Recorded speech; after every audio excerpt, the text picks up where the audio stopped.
Hello, good morning guys. Update sa tong motor. Karon, wala gyud. Na nikubol gid siya. Nikubol. Naginahinay ka kubol, naginahinay gid sa ka hinay. Bitaw guys, hinay na kay siya katong niaging simana.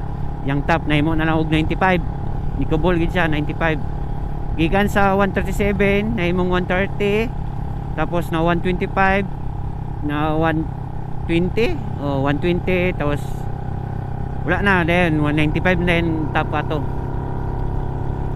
Pagkaduyan to 95 mo to, naka-decide na ko nga idalon sa Cagayan kay Sir Brian Bahay sa Team Corso.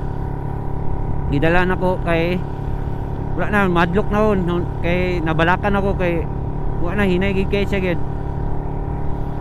Mundo karon pag abre sunog lahat. Grabe ka sunog. Sunog ang block, sunog ang head.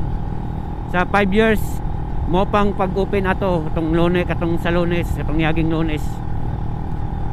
Mo tong pag-open ato sa akong head o sa block sa 5 years. Sa FI po nako pag 1 year nalimpian. So pag 4 years wala na limpyo-limpyo. Wala na refresh.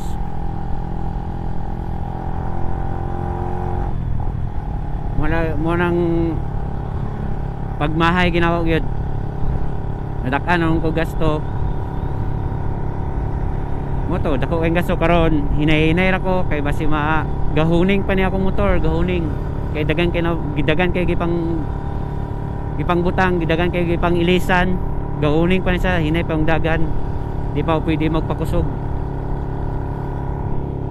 60 to 70 pang dagan gyud. Dapat nanawang dagan.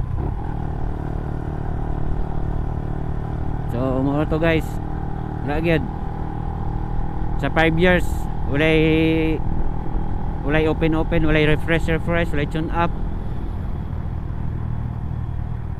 Mo to na itabo tubol siya ni nasunog, dagan sunog. Kung maingon good, akong mga ma-advise, recommend every 1 year refresh mo, limpyo sa mga head, block, pa-tune up every 1 year, once a year, diba? Okay, pakita na unya unya kung unsay porma sa motor, nilahi na siya guys. Dilis stock ray yapon siya, stock yapon siya, stock head, stock block. Terus i-open lang, open throttle para di sa kubol. Okay, that's for today videos guys. Yara tatama then testingan na nato ni pohon kay gahuling pa ni siya. Gahuling pa. Hinay pa gid atong dagan. Okay, thank you. Shout out sa tanan-tanan ng mga supporter diya. Shout out sa inyo. Bye.